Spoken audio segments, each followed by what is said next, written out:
Alright guys, on this reacting episode, we're gonna check out some behind the scenes. I'm kidding. I know, but for real, we're gonna check out some behind the scenes stuff. Because why not? Why not see what's going on with this band? I know. Let's do this.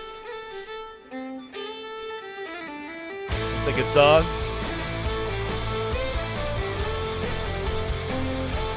Oh, a dog!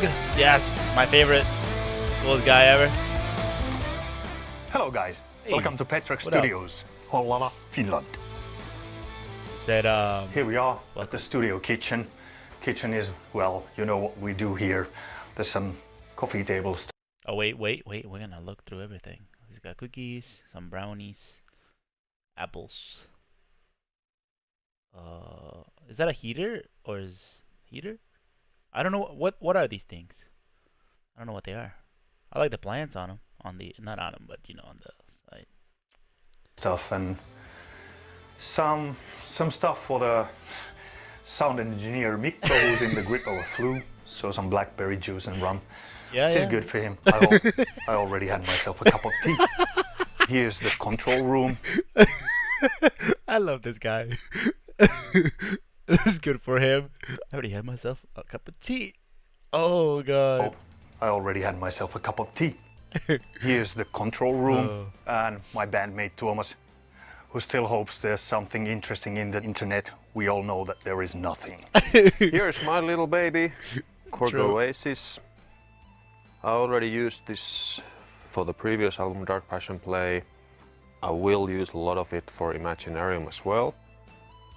What was this? Here we have 2001? the mixing I don't know. console, just about to start with the third song.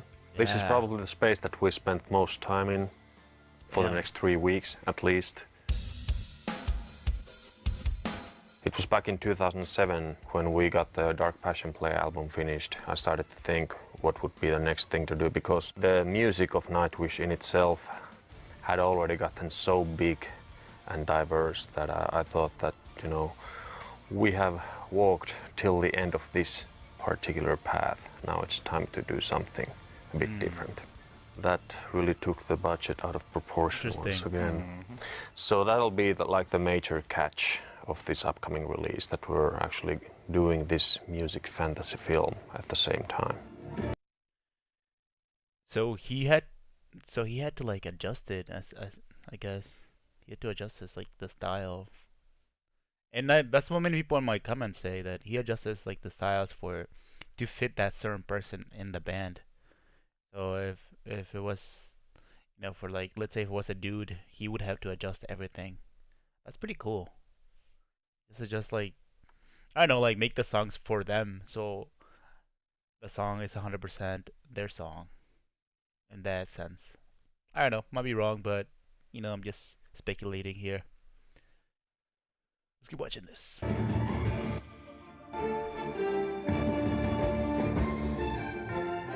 Here we have the space where the magic of singing happens. That's where I usually stand. Magic. I do my vocals usually wearing my Batman suit, but then you wouldn't know who I am, so I left it for the occasion. Yeah. And then He's Batman. my personal No. little kingdom here. Ooh, beautiful.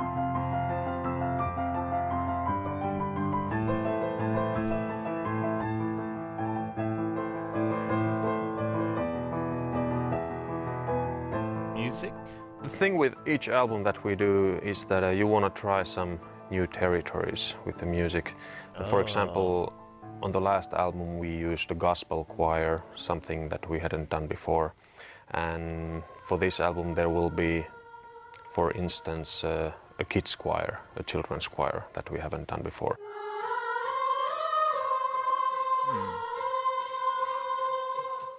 In order to use all those things, you kind of have to figure out, okay, this piece of music actually would become better if you find some interesting sounds and interesting instruments which will complement the whole song and the sound. Absolutely, that's the most important thing. I mean, we're not using the orchestra or choir or these special instruments because it's cool, so to say. We use it because it brings these certain songs alive. Even though cool is a nice bonus. Sure.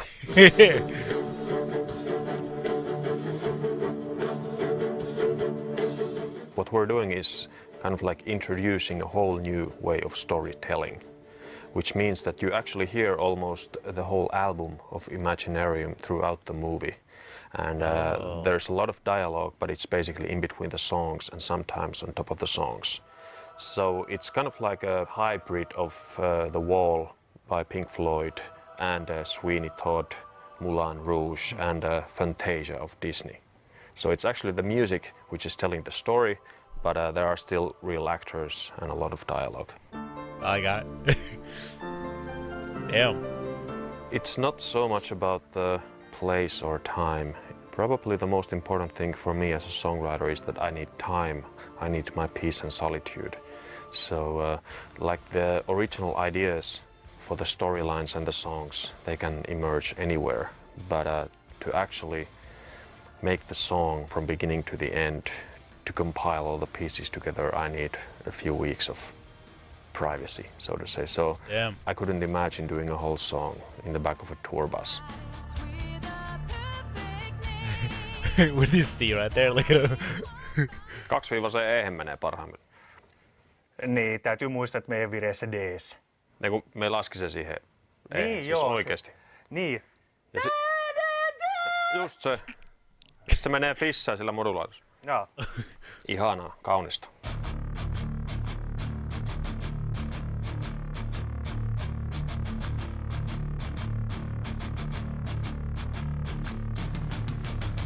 Ever since I Nice. started, study studio engineering, started to do studio engineering as a work in the end of 80s, start of 90s, the one constant thing in my very on and off career as a studio engineer has been Genelec speakers, because I find them to be unrivaled, the way they deliver, for instance, low ends with the clarity that you need and all the crispiness and everything that's there in the soundscape.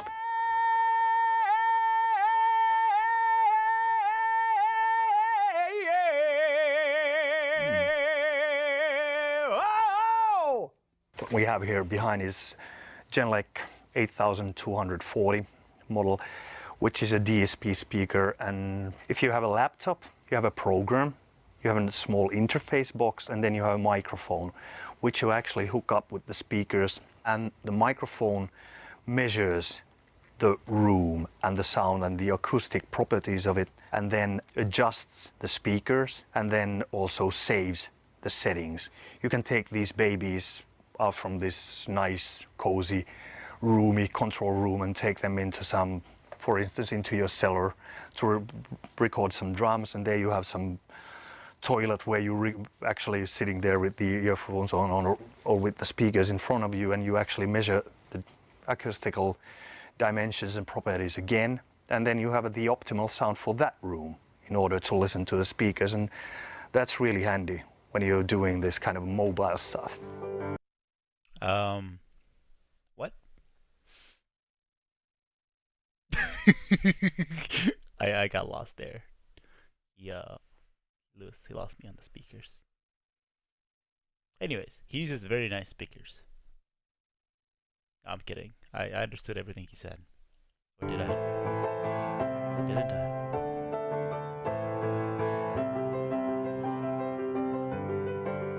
I always thought that music business was complicated, and now I have gotten a glimpse of movie business, and you haven't seen anything.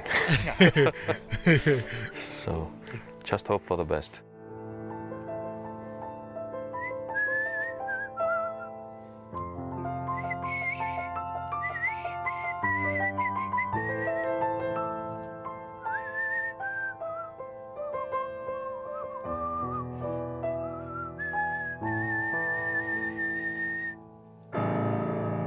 Nice.